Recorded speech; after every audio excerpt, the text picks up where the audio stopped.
Variables. क्या होता है लीनियर इक्वेशन, ये सीखेंगे, कैसे इनको सॉल्व करना है वो सब हम इस वीडियो में सीखेंगे, ठीक है। जो एनसीईआरटी बुक का चैप्टर नंबर 3 है हमारे पास। अब लीनियर इक्वेशंस क्या होता है, लीनियर के नाम से पता चलता है। लास्ट एक वीडियो में हमने डिस्कस की थी क्वाड्रेटिक। क्वाड्रेटिक क्या होती है, जिसमें वेरिएबल्स कौन सी होती है, एक आपको ये पता होना चाहिए। एक होते हैं हमारे पास वेरिएबल्स और एक होते हैं कांस्टेंट्स, ठीक है। जो तो अल्फाबेट्स होते हैं ए बी सी, ऐसे जो भी अल्फाबेट्स होते हैं ये होते हैं एक्स वाई जेड जैसे हो गए, ये क्या होते हैं वेरिएबल्स। इनको वेरिएबल्स क्यों कहते हैं, क्योंकि वेरिएबल्स की कोई फिक्स्ड वैल्यू नहीं होती, ठीक है। आर्बिट्रेरी वैल्यू होती है, इनको हम कोई भी वैल्यू दे सकते हैं, कोई भी वैल्यू एज्यूम कर सकते हैं। कांस्टेंट्स कौन से होते हैं, जो फिक्स्ड होते हैं, जैसे नंबर्स 1 2 3। अब 1 की वैल्यू 1 ही रहेगी, 1 की वैल्यू हम चेंज नहीं कर सकते। 2 है जो 2 की वैल्यू क्या रहेगी, 2 ही रहेगी, ठीक है। तो ये वेरिएबल्स होते हैं, जो अल्फाबेट्स होते हैं, जो नंबर्स होते हैं, उनको हम क्या बोलते हैं, कांस्टेंट्स। अब लीनियर इक्वेशंस, लीनियर की होती है जिसमें वेरिएबल्स कौन सी है, ये वाली, इसकी पावर 1 होती है, ठीक है। डिग्री जिसको हम बोलते हैं उसको क्या बोलते हैं, लीनियर इक्वेशंस। अब 2 वेरिएबल्स में तो इसका मतलब 2 वेरिएबल्स यूज किए होंगे, चाहे वो ए बी हो सकते हैं जो हम इन जनरल लेते हैं, या वो एक्स वाई हो सकते हैं, ठीक है। तो लीनियर इक्वेशंस हमारे पास इस फॉर्म की होती है, ax plus B Y plus C equal to 0, ठीक है। इसको a1 a2 b1 a1 b, इसमें a1 b1 c1 क्या लेते हैं, इसके जो एक्स वाई के कोएफिशिएंट्स होंगे उनको, ठीक है। और जो कांस्टेंट उसको c1 कह देते हैं फर्स्ट इक्वेशन में। और नेक्स्ट जो सेकेंड इक्वेशन लेते हैं उसमें हम x के कोएफिशिएंट को a2, y के कोएफिशिएंट को b2 और जो कांस्टेंट है उसको c2 लेते हैं। तो ये हमारे पास इस लीनियर इक्वेशंस में 2 इक्वेशंस दी होंगी। लीनियर क्यों है, देखो इनकी एक्स वाई की पावर कितनी है, 1, तो ये लीनियर है। और 2 वेरिएबल्स यूज हो रहे हैं, कौन कौन से, एक्स और वाई। तो ये क्या बन गया हमारे पास लीनियर इक्वेशन है, 2 वेरिएबल्स, ठीक है। अब इनको सॉल्व करने के अलग अलग मेथड्स हमें दिए, हम जो है वो 1 बाय 1 इसके मेथड्स डिस्कस करेंगे, ठीक है। आज हम डिस्कस करेंगे कि हमें कोई 2 इक्वेशंस दी होगी, लीनियर इक्वेशंस, और पूछा होगा कि बताओ ये जो लीनियर इक्वेशंस हैं, जब हम इनको सॉल्व करेंगे तो जो सोल्यूशन आएगा वो किस टाइप का होगा, एक सोल्यूशन होगा, बहुत सारे सोल्यूशंस होंगे, या कोई सोल्यूशन नहीं होगा, ठीक है। तो वो हमें कैसे चेक करना है, आज हम वो मेथड डिस्कस करेंगे। और क्या कि अगर इन लीनियर इक्वेशंस को मैं ग्राफिकली ड्रॉ करती हूँ, ग्राफ पे हम लीनियर इक्वेशंस को ड्रॉ कर सकते हैं, ठीक है, हम 9th में भी करके आते हैं। तो जब इसको ग्राफ पे प्लॉट करते हैं तो ये जो लीनियर इक्वेशंस है ये क्या रिप्रेजेंट करती हैं, लाइंस। जो क्वाड्रेटिक इक्वेशन है वो क्या रिप्रेजेंट करती है, पैराबोला, ठीक है। और लीनियर इक्वेशन क्या रिप्रेजेंट करती है, लाइंस। तो जो लीनियर इक्वेशंस है जब इनको ग्राफिकली हम प्लॉट करते हैं तो क्या बन रही है, ये लाइंस आपस में कट कर रही हैं या एक दूसरे के पैरेलल जा रही हैं, ठीक है। तो या फिर एक पॉइंट पे कट कर रही है, फिर एक से ज्यादा पॉइंट्स पे कट कर रही है, वो सब कुछ हम चेक करेंगे। चेक करने के लिए हम सबसे पहले क्या निकालेंगे, a1 बाई a2 की वैल्यू, ठीक है, b1 बाई b2 की वैल्यू, c1 बाई c2 की वैल्यू, ठीक। अगर तो पहले हम देखते हैं फर्स्ट 2 वैल्यूज। फर्स्ट केस है, अगर तो a1 बाई a2 जो वैल्यू है और जो b1 बाई b2 है इनकी वैल्यू इक्वल नहीं है, फर्स्ट 2 वैल्यूज अगर इक्वल नहीं है तो क्या आएगा उस केस में, जो ये लाइंस ग्राफिकली अगर हम रिप्रेजेंट करते हैं तो ये क्या करेंगी, इंटरसेक्ट करेंगी एट ए पॉइंट, किसी एक पॉइंट पे ये लाइंस ऐसे कुछ ग्राफ में लाइंस कुछ इस टाइप से बनेगी और एक पॉइंट पे ये क्या कर जाएंगी, इंटरसेक्ट, ठीक है। अगर सोल्यूशन की बात करें कि बताओ सोल्यूशन कैसा होगा, तो एक ही सोल्यूशन मिलेगा जहां ये इंटरसेक्ट कर रही है, तो उसको क्या बोलते हैं, एक सोल्यूशन मींस यूनिक सोल्यूशन। और जब हमें लीनियर इक्वेशंस का सोल्यूशन मिल जाता है तो उन लीनियर इक्वेशंस को हम क्या बोलते हैं, कंसिस्टेंट। क्लियर है। तो आपको पेपर में क्वेश्चन आता है इसका, ठीक है, 1 मार्क्स में आ जाता है क्वेश्चन इसका। किस टाइप का क्वेश्चन आता है कि आपको 2 लीनियर इक्वेशंस दी होगी, पूछा होगा, एक चीज पूछी होगी, या तो लाइंस के बारे में पूछा होगा या सोल्यूशन के बारे में पूछा होगा, ठीक है। अगर लाइंस के बारे में पूछा होगा तो पूछा होगा कि बताओ कि ये इंटरसेक्टिंग लाइंस है, पैरेलल लाइंस है, कोइंसिडेंट लाइंस है, कौन सी लाइंस है। तो हम पहले A1 A2 B1 B2 C1 C2 निकालेंगे, चेक करेंगे। अगर तो फर्स्ट टू इक्वल नहीं है तो लाइंस कौन सी है, इंटरसेक्टिंग लाइंस है। और कितने पॉइंट पे इंटरसेक्ट करती है, 1 पॉइंट पे। और सोल्यूशन की बात करें तो एक ही सोल्यूशन है विच इज यूनिक सोल्यूशन के कह सकते हैं उसको। और अगर सोल्यूशन मिल रहा है तो लाइंस क्या होंगी, कंसिस्टेंट। क्लियर है। अब नेक्स्ट, अगर हमने तीनों इक्वल आ गए, जितना A1 by A2 आया है उतना ही B1 by B2 है और उतना ही C1 by C2 है, तो क्या कौन सी लाइंस बनेगी, कोइंसिडेंट लाइंस। कौन सी होती हैं कोइंसिडेंट लाइंस, वो भी बताते हैं। और सॉल्यूशंस कितने मिलेंगे, बहुत सारे, इनफाइनाइट मैनी सॉल्यूशंस, बहुत सारे सॉल्यूशंस मिल सकते हैं इस लाइंस के। और अगर सॉल्यूशंस मिल रहे हैं तो ये सिस्टम क्या होगा, लीनियर इक्वेशंस का कंसिस्टेंट। अब देखो इसने एक पॉइंट पे इंटरसेक्ट कर रही थी, तो हमने कितने सॉल्यूशंस बोले थे, एक ही सॉल्यूशन। अब कोइंसिडेंट लाइंस कौन सी होती है, मान लो आप ग्राफ प्लॉट कर रहे हो इन दोनों का, ठीक है, तो वो एक ही लाइन बन रही है। जो लाइन इसकी बन रही है वही इसकी एक ही लाइन बन रही है। तो एक लाइन में तो फिर ये सारे सॉल्यूशंस हैं इसके, ये सारे इसके सॉल्यूशंस हैं, तो इसका मतलब बहुत सारे सॉल्यूशंस मिलेंगे। तो इनको क्या बोलते हैं, infinite many solutions. Infinite means कि बहुत सारे, खत्म नहीं होंगे, इसके सॉल्यूशंस इसके निकाल सकते हैं। हम सबकी एक एक एग्जांपल डिस्कस करेंगे, उससे आपको और क्लैरिटी होगी। और कोइंसिडेंट लाइन कौन सी है कि एक ही लाइन बन रही है दोनों इक्वेशंस में से, ठीक है। नेक्स्ट है थर्ड,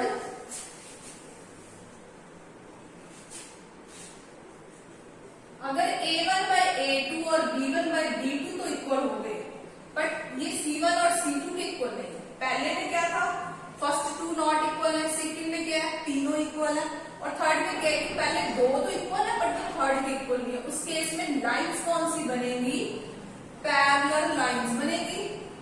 और अगर सॉल्यूशन की बात करें तो हमें कोई सॉल्यूशन नहीं इसका मिलेगा, नो सॉल्यूशन। और अगर नो सॉल्यूशन है तो फिर सिस्टम क्या बन जाएगा, इनकंसिस्टेंट। कंसिस्टेंट कब बनता है सिस्टम, जब सॉल्यूशंस मिलते हैं। इन दो केसेस में हमें सॉल्यूशन मिल रहे थे, इसमें चाहे एक मिल रहा था पर मिल रहा था, इसमें तो हमें इनफाइनाइट मिल रहे थे, बट इसमें हमें कोई सॉल्यूशन नहीं मिल रहा, तो इसका मतलब ये सिस्टम क्या बनेगा, इनकंसिस्टेंट है। इसकी अगर ग्राफिकल रिप्रेजेंटेशन देखें तो ये जो दो इक्वेशंस थी वो कुछ इस तरह से बन जाएंगी। तो ये जो है देखो पैरेलल बन रही है, किसी भी पॉइंट पे ये एक दूसरे को कहीं भी टच नहीं करेंगे। जब आप इनफाइनाइट इसको जब जहां तक मर्जी ड्रॉ करो, ये कभी भी लाइंस एक दूसरे को मिलेंगी नहीं, ठीक है। तो इस केस में क्या बन रही है, पैरेलल लाइंस। तो अगर ये कहीं पे एक दूसरे को मिल ही नहीं रही है तो ये हमें कोई सोल्यूशन नहीं देगी। तो सोल्यूशन नहीं दे रही तो सिस्टम क्या बन जाएगा हमारा, इनकंसिस्टेंट। क्लियर है। अब हम इसके क्वेश्चंस करते हैं।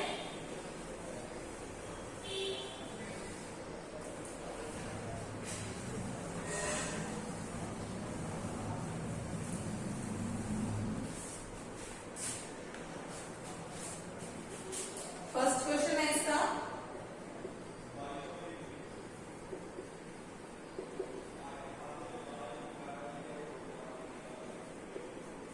अब इसमें हमें चेक करना है, देखो जो x का कोफिशिएंट है, x नहीं लेने होते, वेरिएबल्स नहीं लेने होते, कोफिशिएंट्स लेने होते हैं, ठीक है। तो x का कोफिशिएंट फर्स्ट लाइन में से ये हमें किसकी वैल्यू मिलेगी, यहाँ से A1 की,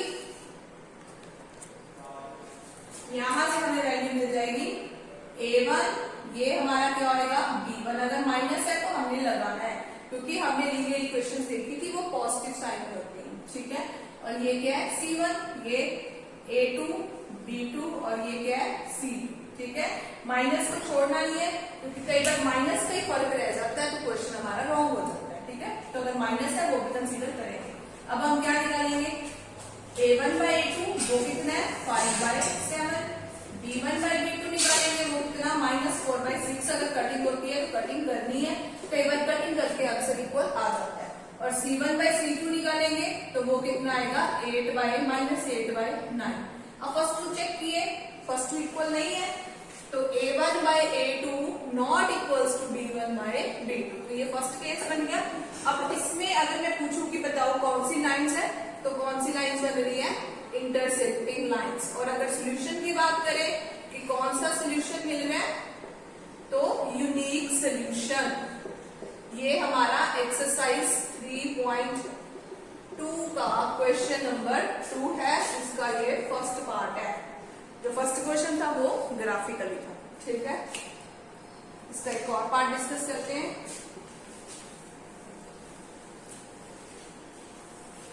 हर एक कंडीशन का हम एक एक पार्ट डिस्कस करेंगे। अब इसका सेकंड पार्ट है 9x। बड़ा अच्छा ये क्वेश्चन है, इंपॉर्टेंट क्वेश्चन है। +3y + 12 = 0। 18x + 6y + 24 = 0। अब a1/a2 निकालेंगे तो वो कितना आएगा, 9/18 कटिंग हो जाएगी, कितनी 1/2। b1/b2 निकालेंगे तो वो 3/6 = 1/2 कटिंग हो जाएगी इसकी भी। c1/c2 निकालेंगे तो 12/24 also = 1/2। तीनों इक्वल आ गए, तो सेकंड केस बन गया क्या, a1/a2 = b1/b2 = c1/c2। तो अगर लाइंस की बात करें तो कौन सी लाइंस है, कोइंसिडेंट लाइंस। और अगर एक चीज पूछेगा, या तो लाइंस पूछेगा या सोल्यूशन पूछेगा, हम दोनों चीजें लिख रहे हैं। अगर सोल्यूशन पूछे तो कितने सोल्यूशंस मिलेंगे इसके, इनफाइनाइट मैनी सोल्यूशंस, बहुत सारे सोल्यूशंस मिलेंगे। इसकी रिप्रेजेंटेशन कैसे होगी, सिंगल एक लाइन, ठीक है। एक और क्वेश्चन करते हैं।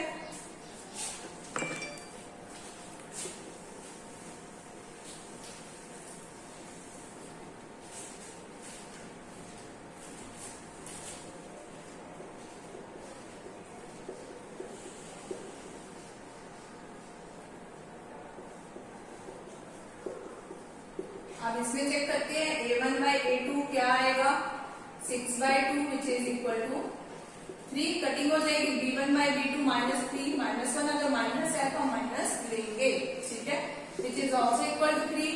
और c1/c2 निकालेंगे तो वो क्या बन जाएगा, 10/9। अब ये फर्स्ट टू इक्वल है, थर्ड वाले इक्वल नहीं आया। तो फर्स्ट टू इक्वल है, थर्ड वाला इक्वल नहीं आया। तो इस कंडीशन में हमारे पास कौन सी लाइंस बनती हैं, पैरेलल लाइंस।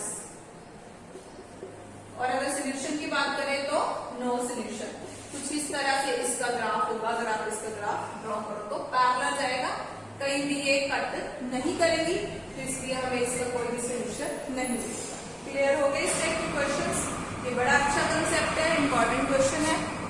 एक हम इस एक्सरसाइज में एक्सरसाइज 3.2 में क्वेश्चन करेंगे, which is important question. Almost वो क्वेश्चन हमें सैंपल पेपर्स में और क्वेश्चन पेपर में भी, बोर्ड्स में भी देखने को मिलता है। तो हम वो क्वेश्चन अभी डिस्कस करते हैं। ये एक्सरसाइज आपकी 3.2 का 5th क्वेश्चन है, which is most important question. इसमें थोड़ी सी इसमें स्टेटमेंट को थोड़ा सा मोल्ड किया हुआ है, जो कंफ्यूजन क्रिएट करता है बच्चों के लिए, ठीक है। तो हम डिस्कस करते हैं, देखते हैं स्टेटमेंट लिखते हैं। क्या है statement, half the perimeter of a rectangular garden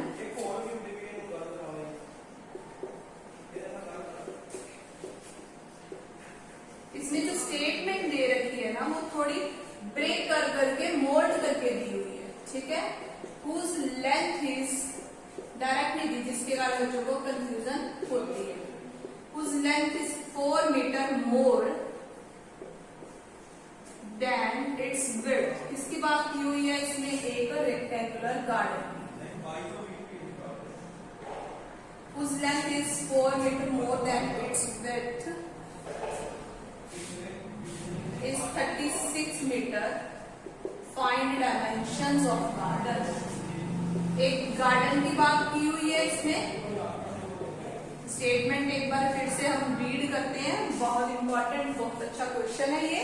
आपको हमेशा सैंपल पेपर में और ऑलमोस्ट क्वेश्चन पेपर बोर्ड्स में भी देखने को मिल सकता है मेरे का ये क्वेश्चन। तो वो क्या कह रहा है, हाफ करना है किसको, पेरीमीटर। क्लियर है, हमने क्या करना है, किसी फिगर का पेरीमीटर निकालना है। किस फिगर का वो हम आगे डिस्कस करते हैं। उसके पेरीमीटर को क्या करना है, हाफ। अब वो फिगर कौन सी रेक्टेंगुलर गार्डन है, मतलब एक रेक्टेंगल की शेप में गार्डन है, तो इसका पेरीमीटर, तो रेक्टेंगल की हमारे पास लेंथ ब्रेड्थ होती है, तो इसका पेरीमीटर क्या होता है 2 टाइम्स लेंथ प्लस ब्रेड्थ, तो उसका पेरीमीटर का हमें क्या करना है, हाफ मीन्स 1/2, ठीक है। तो कहता है कि पेरीमीटर का हाफ करो, किसका पेरीमीटर, रेक्टेंगुलर गार्डन का। अब उसकी लेंथ ब्रेड्थ के बारे में इसमें कुछ कहा हुआ है, कहते हैं कि उसकी लेंथ है ना वो 4 मीटर मोर मीन्स की ज्यादा है, किससे, उसकी विड्थ से। तब अगर उसकी विड्थ हम मान ले, रेक्टेंगुलर गार्डन की हम विड्थ मान ले कितनी, x मीटर, तो लेंथ कहता 4 मीटर ज्यादा है, तो ज्यादा है तो कितनी हो जाएगी x + 4। तो अगर मैं इसके पेरीमीटर की बात करूं तो पेरीमीटर क्या होता है 2 टाइम्स लेंथ प्लस ब्रेड्थ, तो इसकी लेंथ कितनी है x + 4 और ब्रेड्थ कितनी है x, तो कितनी होगी 2 × x + x, क्या बन गया 2x + 4 मीटर, ये इसका पेरीमीटर। अब आगे कंडीशन फिर से पढ़ते हैं, कहते हैं कि जो पेरीमीटर था ना उसका हाफ कर दो, तो according to condition 80 according to question क्या करेंगे, इसका हाफ मीन्स 1/2 से पेरीमीटर को मल्टीप्लाई कर देते हैं, कर दिया। अब कहते हैं जो उसका पेरीमीटर जब उसका हाफ करते हैं ना, किसका, रेक्टेंगुलर गार्डन के पेरीमीटर का, जिसकी लेंथ 4 मीटर ज्यादा है उसकी वजह से, तो उसका पेरीमीटर कितना बनता है 36 मीटर। अब इस क्वेश्चन में सीधा नहीं दिया हुआ कि लेंथ 4 मीटर ज्यादा है, ब्रेड्थ से उसका पेरीमीटर का हाफ करोगे तो 36, घुमा के दिया, पहले इसके बाद की half the perimeter of rectangular garden, फिर इस बात को छोड़ के नेक्स्ट दोबारा बोलता कहता कि रेक्टेंगुलर गार्डन जो है ना उसकी लेंथ 4 मीटर ज्यादा लेनी है अपनी उसकी ब्रेड्थ से, फिर जो उसका हाफ करना है पेरीमीटर का वो कितना है 36, ये 36 हमें वहां नहीं दिया, तो थोड़ी स्टेटमेंट को कंफ्यूज किया हुआ है बच्चों को, मोड़ करके दिया। अब इसका हाफ करेंगे तो ये 2 2 कट हो जाएगा, तो हमारे पास पेरीमीटर क्या बच गया 2x + 4। अब वो कहता नहीं पेरीमीटर इसका कितना है 36, तो दोनों इस रेक्टेंगुलर गार्डन के पेरीमीटर है, तो दोनों सेम होंगे, तो यहां से हमारे पास क्या बनेगा